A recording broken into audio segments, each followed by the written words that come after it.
Hola a todos, mi nombre es Jennifer Alexa Romero González, soy estudiante del grupo 7C de la materia Riesgos Operativos y Financieros y el día de hoy les voy a presentar mi producto integrador de aprendizaje, conocido como PIA, en el cual les voy a hablar de una matriz de riesgos aplicado a la empresa Herdes. Más que nada voy a explicar lo que es mi riesgo, el cual es conocido como pérdida de confianza del consumidor. Sin nada más que decir, los dejo con la presentación. Aquí en pantalla podemos apreciar lo que es mi matriz de riesgos. Como comenté, es del grupo Herdes. Y pues bueno, comencemos. En la primera columna, en el número 1, tenemos el número de riesgo. En este caso, este archivo es únicamente dedicado a mi riesgo, entonces por ende es el número 1. En nuestra columna 2 tenemos pues cuál es el riesgo del que estamos hablando. En este caso, como comenté en la introducción del video, yo desarrollé el riesgo de pérdida de confianza del consumidor.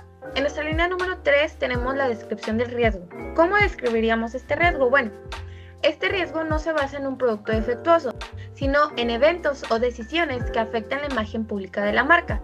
No se relaciona con las operaciones diarias de la planta, sino con la percepción que tiene el consumidor sobre la empresa. Esto puede incluir controversias en redes sociales, demandas laborales o escándalos. En pocas palabras, el riesgo reputacional es básicamente el peligro de que una mala acción o un escándalo destruya la confianza del cliente, aunque la fábrica siga funcionando. Un ejemplo sería, en este caso que estamos hablando de Herdes, sería aunque un lote de puré de tomate saliera mal de fábrica. Eso, si bien es un problema de calidad, el cómo reacciona Herdes sería parteaguas de si existe un riesgo por pérdida de confianza del consumidor o no. Tenemos dos situaciones. La número 1 es si Herdes retirara el lote, pidiera disculpas en redes sociales y compensara al cliente rápidamente.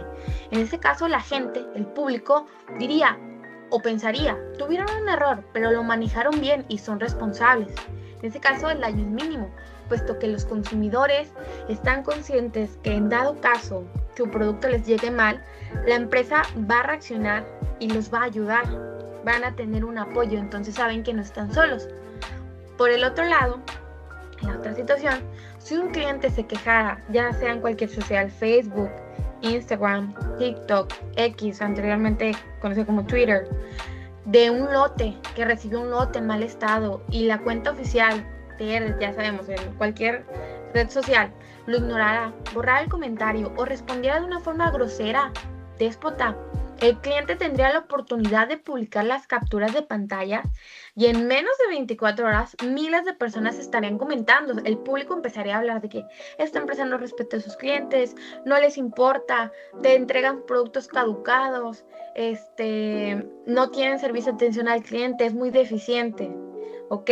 Entonces es en ese momento en que la falla ya no es el puré de tomate, sino la falla es la ética y el trato de la empresa, y eso es lo que destruye la reputación y eso es lo que hace que la gente empiece a perder confianza. ¿Ok? Luego tenemos la línea número 4, en la cual estamos hablando más que nada de la clasificación del riesgo. En este caso yo lo clasifiqué en 3: en operativo, de integridad y reputación e imagen. Rápidamente, ¿por qué? Ok, como vimos, el riesgo reputacional nunca ocurre solo, siempre es el resultado de un fallo anterior. Aunque dijimos, ya sabemos que este riesgo no se basa de que en operaciones diarias, es decir, fallos en la máquina, fallos en el momento de producción, fallos en la cadena productiva, no. Eso no es el riesgo. Pero, sin embargo, sí puede ser consecuencia de un error operativo, ¿ok? Por ejemplo, una falla en el sistema operativo de la planta en Herdes que permite que los residuos contaminantes se filtren, o sea, en dado caso que hubiera un fallo, y esto se haga público, se convierte inmediatamente en una crisis de reputación. ¿Por qué? Porque la gente empezaría a hablar de que, oye, no manches, a Herdes no le importa contaminar. Entonces, pues tú no quieres comprar productos de una empresa que no se alinee con tus valores. Entonces ya vimos, el simple hecho de que falle algo productivo no es reputacional, pero el cómo, el qué desemboca, sí entraría ahí. Luego en integridad. Bueno, al hablar de integridad nos enfocamos en lo que es la ética y la moral de la empresa. Casos como corrupción, fraude o acoso. Ejemplo de ello serían pues demandas laborales o escándalos de corrupción. Por ejemplo, un CEO que actúa con una falta ética estaría creando un riesgo de integridad. Finalmente, clasifico este riesgo como de reputación o imagen, pues sin importar cuál haya sido la causa principal, como vimos, ya sea operativa o de integridad, la pérdida final para la empresa se ve en la pérdida de confianza del consumidor y la devaluación de la marca. Este riesgo es consecuencia y el castigo público que recibe una empresa por haber fallado en su operación o más comúnmente en su integridad. Luego tenemos esta columna 5 en la cual hablamos de las causas o que generan el riesgo. En este caso tenemos prácticas empresariales cuestionables, una falta de ética. Nos haríamos referencia a cuando la empresa, en este caso Herdes, haga algo que el público considere inmoral o ilegal. El mal manejo de la imagen pública en momentos de crisis. En este caso, siguiendo con el ejemplo de el lote en mal estado del puré de tomate, el hecho en la segunda situación en donde Herdes responde mal o es más, ignora la queja del cliente, bueno, eso sería un mal manejo de la imagen pública. Pues el ser arrogante, el no contestar, da a entender que a la empresa no le importa cometer un error. O es más, los comete y no le importa dar justificaciones. También tenemos la falta de comunicación y entendimiento con el cliente. En este caso sería que Herdes lanzara una campaña de marketing engañosa o hacer cambios grandes en un producto o servicio. También incluiría no tener canales fáciles de acceso para que los clientes puedan hacer preguntas o reclamos. Luego tenemos también empleados con mala conducta. En este caso el riesgo puede ser hasta originado por una sola persona. En este caso, cuando los clientes ven que una persona de alto nivel, un CEO, alguien directivo, se comporta de una mala manera, tiene una mala interacción con el cliente, el público asocia eso con la marca. O sea, dice, así es él con nosotros, ¿cómo ha de ser la mayoría de la empresa? Todos han de ser así. Entonces también puede generar que la gente consuma menos el producto. También reseñas y comentarios negativos. Hoy en día mucha gente se basa en lo que dicen las redes sociales de los productos. Entonces, si Herdes cuenta con malas reseñas o comentarios negativos en sus páginas, en sus publicaciones, los nuevos prospectos de clientes pues no van a llegar, porque lo primero que haces al buscar una marca o al conocer una marca es buscarla en redes sociales, ver qué la gente dice. Entonces, el hecho de ver que tiene malas reseñas, pues bien, influye mucho. Y último, tenemos la mala calidad de productos y servicios defectuosos. Aquí seguimos con el ejemplo del lote de puré de tomate defectuoso. O sea, si yo veo que constantemente a varias gente le está llegando el producto en mal estado, muy feo, casi echado a perder, pues inmediatamente voy a pensar que me va a pasar lo mismo. Entonces prefiero no comprar para que no me pase. Después tenemos la columna 6, en la cual hablamos de los efectos. ¿Cuál es la consecuencia del riesgo? Una de las principales consecuencias pues es la disminución de ventas y pérdidas de clientes. Hay que saber que si la gente pierde la confianza, simplemente dejará de comprar. También tenemos la afectación al valor e imagen de la marca. En este caso, una consecuencia es que la imagen de Herdes se deteriora. Pasaría de ser vista como confiable a ser cuestionable o sin ética. Luego también tenemos el aumento en gastos para limpiar la imagen. Al tener muy mala reputación, pues la empresa tendrá que gastar millones en los que llamamos control de daños. O sea, tendrá que hacerse una limpieza de imagen para que la gente ya no lo asocie con las cosas malas, sino reinventarse, tal cual Fénix, renacer. También tenemos la dificultad para atraer y retener nuevos clientes. Como vimos con las reseñas y los comentarios negativos, en este caso la empresa no solo perdería a sus clientes viejos, sino que la marca le haría casi imposible conseguir nuevos. La gente que se entere de la crisis, especialmente pues nosotros los jóvenes y las nuevas generaciones, preferiríamos evitar la marca con un pasado turbio. Y finalmente, un mayor escrutinio regulatorio de los medios. En este caso, cuando una marca tiene un escándalo, se convierte en un blanco fácil. Mucha gente va a empezar a hablar, los medios, periódicos, en redes sociales, va a empezar videos en TikTok, en Facebook, en Instagram. Entonces eso también puede afectar mucho a la marca. Luego tenemos nuestra columna número 7, la cual abordamos las fortalezas de Herdes. En este caso tenemos un fuerte posicionamiento de la marca. Pues como sabemos, Herdes es una empresa que lleva muchos años aquí en México, entonces lleva una gran trayectoria, por ende mucha gente confía. Luego tenemos amplia diversificación de los productos. Esto significa que la empresa no depende de un solo producto. En dado caso que un escándalo afectará gravemente el puré de tomate, la empresa aún tiene ingresos fuertes por la venta de chiles enlatados, mayonesa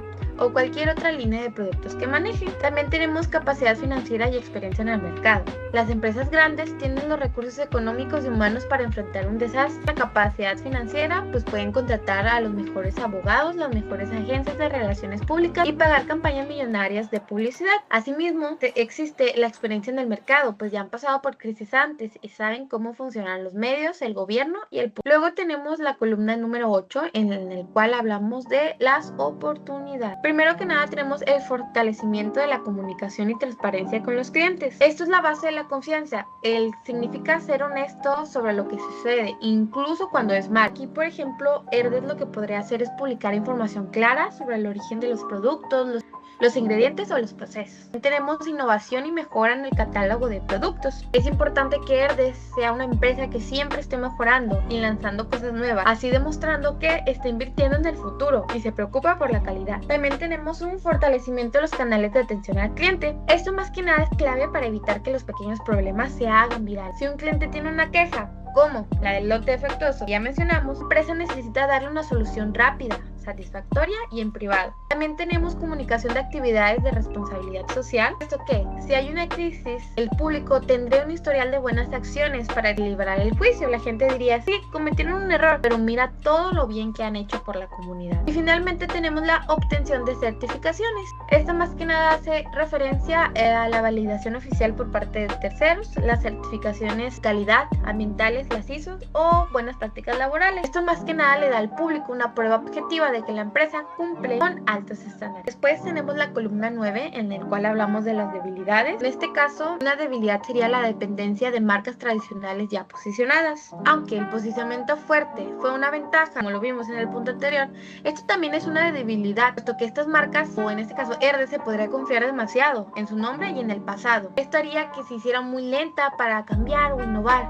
Al mismo tiempo, haría que se volviera obsoleta o aburrida para los consumidores más jóvenes. También tenemos la dificultad para responder a la demanda de las nuevas generaciones de consumidores. En este caso, estas nuevas generaciones, generación Z o nosotros los millennials, no solo buscamos un buen sabor, sino ética, sostenibilidad y transparencia. Luego también tenemos riesgos en la cadena de suministros, dado que las empresas grandes y antiguas suelen tener cadenas de suministros complejas y globales, lo que crea muchos puntos de falla. En este caso, un ejemplo sería que saliera un escándalo de uno de los proveedores de la empresa. Por ejemplo, malas condiciones laborales o un uso de materias legales. En este caso, la marca principal, Herdes, sería la que recibiría el golpe reputacional, aunque la falla no haya sido en la fábrica. Finalmente, tenemos lentitud en la toma de decisiones. En este caso, las empresas tradicionales son grandes y tienen muchas jerarquías y burocracias, puesto que en una crisis reputacional donde se necesitan horas para responder, esta lentitud es fatal. La lentitud en la respuesta agrava la percepción del mal manejo. Después, en nuestra columna 10, tenemos las amenazas. Tenemos como primer punto campañas de desprestigio en medios digitales. En este caso, esto hace referencia a una amenaza activa y maliciosa, la cual consiste en la difusión intencional de información falsa o exagerada, a menudo conocida como las fake news, por parte de individuos o grupos con agendas específicas. También tenemos un mayor escrutinio en los consumidores. Esto no es una amenaza malintencionada, sino un cambio cultural de los consumidores, especialmente las nuevas generaciones, las cuales son muchos más críticos y están mejor informados gracias al internet. También tenemos la competencia desleal. Se refiere a las prácticas ilegales o faltas de éticas que usan los competidores para ganar ventaja. Esto no solo incluye las campañas de desprestigio que vimos en el punto 1, sino que también el robo de información sensible o el espionaje corporativo. Finalmente tenemos nuevas regulaciones gubernamentales. Los gobiernos cambian constantemente las reglas, especialmente en temas ambientales, laborales y de datos personales. En este caso, si la empresa es lenta en adaptarse a una nueva ley, por ejemplo, en un manejo de residuos o la privacidad de datos, se expone a multas masivas. Cuando esas multas se hicieran públicas, el impacto reputacional es enorme, ya que la empresa sería vista como una infractora de la ley. Luego tenemos la columna 11, en la cual hablamos de la frecuencia del riesgo o periodicidad. En este caso yo le puse trimestral porque no es algo que se vea rara vez, es algo que pasa seguido, más no algo que pasa de que mes a mes. Entonces los 3 meses yo siento que es un periodo muy considerable. Luego tenemos la columna 12, la cual es la probabilidad de que pueda ocurrir. En este caso yo considero que este riesgo es muy probable. ¿Por qué? Pues una combinación de un entorno que ataca rápido, o sea, las redes sociales y el escrutinio, pues como vimos, las redes sociales están en auge, y una empresa que responde lento, hace que el riesgo reputacional sea no solo posible, sino altamente probable y casi inevitable. En la columna 13 tengo impacto severidad. En este caso yo le puse grave, ya que afecta directamente el valor económico y la supervivencia a largo plazo de la empresa. Su daño es profundo y es muy difícil de revertir, no imposible, ojo ahí.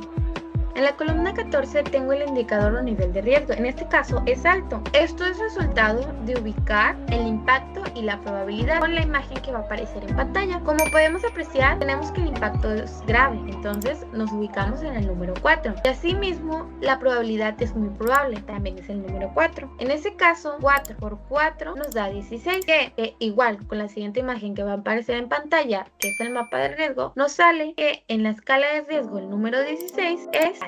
En la columna número 15 tenemos pues el mapa de riesgos, en qué cuadrante se ubica. De igual manera nos ubicamos en la escala de riesgo en el número 16 con un nivel de riesgo alto, nos toca el cuadrante 2. Finalmente tenemos las últimas columnas. Tenemos la 16, la cual habla de acciones o medidas preventivas. ¿Qué cosas puede hacer para este riesgo? En este caso tenemos que puede implementar un programa de auditorías internas y externas de calidad y seguridad alimentaria de manera frecuente y rigurosa. También puede generar una política de transparencia de ingredientes en donde se presente información clara y fácil de entender sobre los ingredientes, aditivos y el origen de los productos. También puede realizar capacitaciones obligatorias a todos los niveles en donde el foco principal sea el código de conducta ética con un enfoque de integridad en las prácticas comerciales y laborales. También puede tener monitoreos constantes de las redes sociales, foros y plataformas de reseñas para identificar y responder a las quejas, rumores o tendencias negativas antes de que escalen a una crisis. En nuestra columna 17 tenemos acciones o medidas correctivas. En este caso, ERDES debería de tener un manejo inmediato en momentos de crisis en donde se haga reconocimiento público y disculpa incondicional a los consumidores. También una reparación, compensación al consumidor, retirada y reemplazo total del producto. Así también como ofrecer una compensación que supere las expectativas de los clientes afectados, una reingeniería de procesos al modificar o reemplazar los procesos, temas o personas que fallaron y causaron la crisis, y emitir un compromiso de integridad a largo plazo con nuevos estándares éticos o de calidad que superen a los anteriores. Finalmente, nuestra última columna habla de estrategias.